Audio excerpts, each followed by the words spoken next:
से दोस्तों, तो स्वागत है आप सभी का द उज्ज्वल शर्मा शो के पहले एपिसोड में। तो मैं हूं उज्ज्वल शर्मा, मेरी उम्र है 19 साल। बेसिकली मैं हूं हरियाणा, इंडिया से, बट राइट नाउ मैं रह रहा हूं कनाडा में मेरी हायर एजुकेशन के लिए। तो इंट्रोडक्शन करते हैं। तो भाई मैंने 12th तक करी है हरियाणा, इंडिया से, गुड़गांव से, सिद्धेश्वर स्कूल में। वैसे मेरे ग्रैंड फादर और मेरी फैमिली बैकग्राउंड है जींद से, हरियाणा। बट मेरे फादर गुड़गांव में जॉब करते थे, तो हम गुड़गांव में रहे हैं। मतलब 3rd 4th क्लास से मैं गुड़गांव में रहा हूँ। तो मेरी एजुकेशन 3rd 4th से 12th तक गुड़गांव में हुई है। तो मैंने कॉमर्स बैकग्राउंड से वहाँ अपनी एजुकेशन कंप्लीट करी। उसके बाद आ गया मैं कनाडा मेरी हायर स्टडीज़ के लिए। तो कनाडा क्यों आया भाई? है हरियाणा पंजाब में थोड़ा क्रेज़ ज़्यादा कि कनाडा जाना है 12th के बाद। मतलब मेरे मामा और है वो शुरू से, मतलब वो भी बाहर गए हुए थे जब अपनी 11th 12th करके। तो ये तो आज से 10 साल पहले की बात है। तो शुरू से था कि हाँ, उज्जवल भी जब बड़ा होगा अपने मामा और की तरह बाहर जाएगा। तो भाई मैं भी आ गया अपनी एजुकेशन बाहर करने। जो कि आई थिंक मेरे पेरेंट्स का, मेरी फैमिली का मतलब बहुत बेस्ट डिसीजन था कि एक यंग एज में जब किसी के ऊपर रिस्पॉन्सिबिलिटीज आती है ना, तो वो मतलब स्ट्रॉन्ग बन जाता है पहले से। जैसे 18 तक मैं इंडिया में रहा हूँ। जब मेरे 18 मतलब बर्थडे था अप्रैल में, और अप्रैल में ही मैं यहाँ आ गया था बर्थडे सेलिब्रेट करके। 15 अप्रैल को मेरा बर्थडे था और मैं 28 अप्रैल को कनाडा आ गया था। तो 18 साल का मैं आया था कनाडा। तो मतलब बहुत बेस्ट चीज़ है कि कई बार कहते हैं ना कि नहीं भेजना चाहिए। तो आई थिंक ऐसा कुछ नहीं है, क्योंकि स्ट्रगल जब खुद के शोल्डर्स पर रिस्पॉन्सिबिलिटीज आती है ना, तो बंदा तभी ग्रो करता है। क्योंकि इंडिया में तो भाई कभी एटीएम से पैसे नहीं निकाल रहे थे 18 साल के, कभी सब्जी नहीं लेके आया था, सच बताऊं मैं। मतलब मम्मी पापा ही करते थे, हमें तो सिर्फ था कि हाँ अपनी पढ़ाई पे फोकस करो, और बस उतना ही था। खेलो कूदो खाओ पियो, कोई इतनी टेंशन कोई भड़क नहीं थी।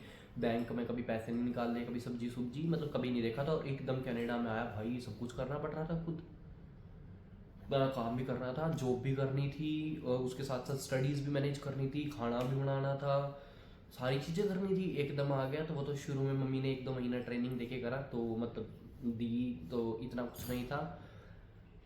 तो भाई मतलब 1.5 साल हो गया। तो आई थिंक लाइफ में इतना कुछ देखा है, बहुत ज़्यादा स्ट्रगल भी करना है। मतलब कुछ ऐसी चीज़ें हैं कि मैं ऑन स्क्रीन आपके साथ शेयर नहीं कर सकता अभी, मे भी बाद में करूँगा। बट कुछ ऐसे इंसिडेंट्स रहे हैं, बहुत बहुत घटिया इंसिडेंट्स मतलब भी रहे हैं। बट मैं कभी भी ये नहीं कहूँगा कि मैंने गलती करी बाहर आके। अगर मैं बाहर नहीं आता तो शायद मैं ये अपनी लाइफ में देखता ज़रूर कहीं ना कहीं, क्योंकि बड़े होके तो रिस्पॉन्सिबिलिटी आती, तो शायद मैं लेट देखता। बट अभी इस एज में मतलब जो कि देखा, मतलब बहुत बढ़िया लगा। अभी मेरे पापा भी आए हुए हैं घूमने के लिए, और जल्दी मम्मी बहन भी आ जाएंगे उनकी छुट्टी होने के बाद, गर्मियों की छुट्टी। अभी उसकी पढ़ाई थी तो वो नहीं आई। तो तो मैंने मतलब बहुत लोग कहते हैं कि बाहर नहीं भेजना चाहिए, इंडिया में क्या कमी है। पहली बात तो मैं क्लियर कर देना चाहता हूँ, ये बहुत मतलब सुनने में आती है कि वो ऐसे कह रहा था, वो ऐसे, कि डायरेक्ट तो कोई कहता नहीं है। बट मैं बता देता हूँ, इंडिया में कोई कमी नहीं है। India is one of the best country, one of the best. मतलब इंडिया तो मैं यूँ कहूँ, इंडिया से ऊपर कोई नहीं है भाई। इंडिया जहाँ है ना, इंडिया बाप है सबका। बट बाहर किस हमेशा आना ही पड़ता है।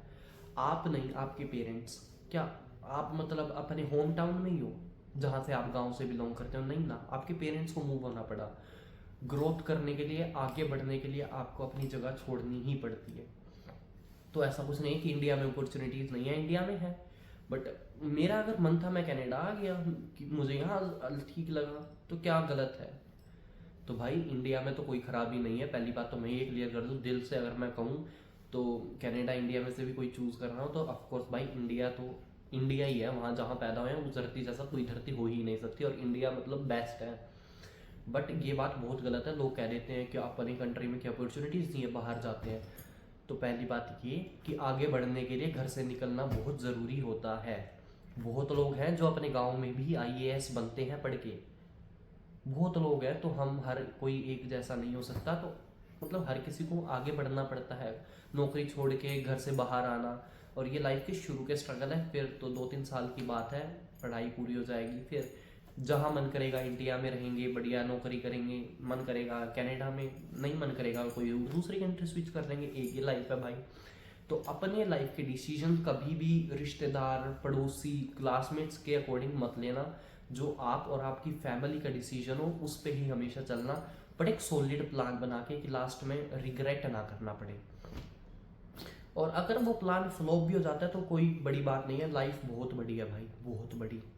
जो चाहते हैं वो नहीं होता, मेरे साथ बहुत बार हुआ है। मतलब अभी तो मैं कुछ भी नहीं हूँ वैसे मेरे रियल लाइफ एक्सपीरियंस शेयर करने के लिए, बट मैं फिर भी करना चाहता हूँ कि जो आने वाली यंग जनरेशन है, जो आ रहे हैं बच्चे, कि मैं उनके साथ थोड़ा सा बता सकूँ उनको कि विदेश में लाइफ कैसी है।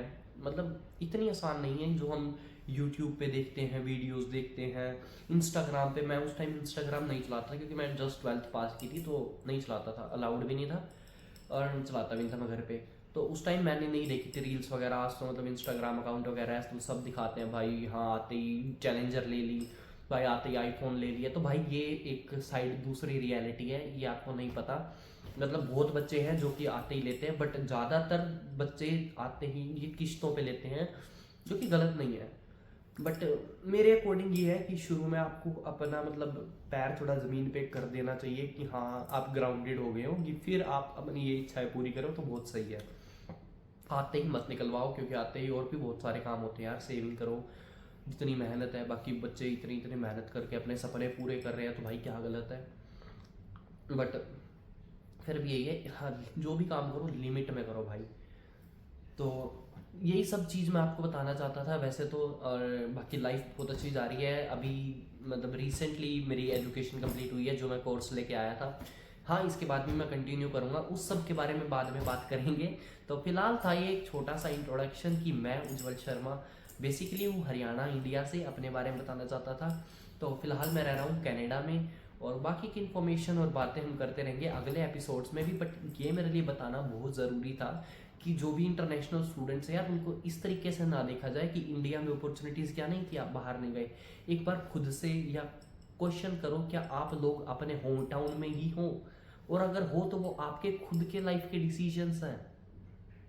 तो लाइफ में अगर आपको मूव होना है तो लोग तो यार चांद तक जा रहे हैं। तो ये तो फालतू की मतलब आपकी बात है, क्योंकि है किसी के पास स्कोप है या कोई कर सकता है भाई। पेपर क्लियर करके आए हैं, आइल्स के एग्जाम दे के बाहर आए हैं, क्या गलत करके आए हैं? मतलब हम बाहर हैं, बट मैं ये मानता हूँ कि जो देश से बाहर है वो देश की ज़्यादा रिस्पेक्ट करते हैं, क्योंकि आप लोग वहाँ हो, हमसे वो चीज़ छूट चुकी है, तो हमें उसकी मतलब कीमत अब बाहर आके पता चल रही है कि हाँ यार फैमिली थी, बना बनाया खाने को मिलता था, सब कुछ था इंडिया में। मतलब दोस्त थे, बाहर बैठते थे गर्मियों में देर तक बैठ के बातें करते थे। यहाँ कुछ नहीं है, साइड वाले अपार्टमेंट में नहीं पता रहता हूँ मैं। तो भाई बाहर आके पता चलता है। बाकी बाहर जो भी एनआरआईज रहते हैं यार, अपने देश के लिए बहुत कुछ करते हैं, यहाँ दिन रात मेहनत करते हैं, 18-18 घंटे काम करते हैं, अपने फेस्टिवल फैमिली सब छोड़ के वो पैसा अपने घरों भेजते हैं। तो वो भी अपनी कंट्री की ही मतलब ग्रोथ में है, के काम आता है। तो भाई नेगेटिविटी से मतलब बचो। और हाँ रिसेशन आता है, रिसेशन जाता है, हर कंट्री में रिसेशन आता है, फिलहाल चल रहा है। हाँ फिलहाल सच ही ये एक मतलब मिथ नहीं है अगर मैं कहूँगा कि बहुत लोग सिर्फ नेगेटिविटी दिखाते हैं, बहुत लोग सिर्फ पॉजिटिविटी। तो it's not a myth. Right now Canada में रिसेशन है, बिल्कुल है, जॉब की किल्लतें हैं, क्योंकि बहुत पब्लिक आ गई है, बहुत ज़्यादा। मतलब हाउसिंग फैसिलिटीज़ भी फिलहाल भाई रेट मतलब बहुत ज़्यादा ऊपर है। जो 500 के थे आज वो 1500 मतलब डॉलर रेंट हो चुका है उन्हीं अपार्टमेंट्स का, एक सिंगल रूम का भी। तो इट्स मतलब ये सच्ची बात है। तो जब भी आए अपना रिसर्च करके आए, जिस भी सिटी में आए। और एक सबसे इम्पोर्टेंट बात कहूँगा कि मुझे इतनी इन्फॉर्मेशन नहीं थी अपने टाइम में, बट आने वाले बच्चों को मैं ये ज़रूर कहूँगा कि अपने कोर्स और कॉलेज खुद चूज़ करें। एजेंट के भरोसे ना रहे कि एजेंट मुझे इस कॉलेज में इस कोर्स में भेज रहा है कि नहीं ये बढ़िया है। भाई एजेंट आपको ऐसी जगह भेजता है कि जहाँ उसको कमीशन मिलता है। तो हमेशा अपने लाइफ के डिसीजन खुद लो, क्योंकि आप एक एजेंट हायर कर रहे हो ना कि एजेंट आपको हायर कर रहा है। तो एजेंट को सिर्फ इस काम के लिए लो कि वो आपका वीज़ा फाइल कर सके, क्योंकि हमें उस चीज़ की इतनी नॉलेज नहीं है। अगर किसी को है तो वो खुद भी कर सकता है। बाकी मैं ये मानता हूँ कि डॉक्यूमेंटेशन का काम बहुत ज़रूरी होता है, तो ये स्पेशलिस्ट से ही करवाया जाए तो ज़्यादा अच्छा है। पर अपनी रिसर्च पूरी करो कि आपको किस कॉलेज में जाना है, कहाँ आपको स्कॉलरशिप मिल सकती है, पूरा सर्च करो कि आपकी बैकग्राउंड हिस्ट्री क्या है, उससे रिलेटेड कौन सा कोर्स है कनाडा में, उसकी कितनी डिमांड है। तो मैं चाहूँगा कि आप जब भी किसी भी कंट्री में जाने की सोचो, चाहे यूएस जाओ, चाहे ऑस्ट्रेलिया, चाहे कनाडा, या कहीं भी जाओ, तो मतलब एक रिसर्च करके मतलब चलो, तो ज़्यादा मतलब ना इन चीज़ों पे ध्यान दो, क्योंकि ये मतलब बिटर ट्रूथ है यार। एजेंट सच्ची में ऐसी जगह भेजते हैं जहाँ एडमिशन बच्चों के नहीं हो रहे होते हैं, उन छोटे मोटे कॉलेजेस में। तो अपने लाइफ के डिसीजंस आप खुद लो, अपनी फैमिली से डिस्कस करो, और जो कोई भी आपको लगता है कि हाँ आपकी फैमिली में ये एजुकेटेड है, इसको इस चीज़ की नॉलेज है, आपके पड़ोस वगैरह में लो, सबसे गाइडेंस लो, बट खुद का दिमाग भी यूज़ करो और अपनी फैमिली का भी ध्यान रखो। तो thank you so much for watching this episode. मिलते हैं जल्दी दूसरे एपिसोड के साथ और करते हैं ढेर सारी बातें। अब once again thank you so much for watching me, और लाइक करें, शेयर करें, सब्सक्राइब करें अगर आपको पसंद आया हो तो, और अपने दोस्तों को भी रिकमेंड करें जो विदेश आना चाहते हैं। तो करेंगे ऐसी ढेर सारी बातें। मिलते हैं द उज्ज्वल शर्मा शो के अगले एपिसोड में। नमस्कार।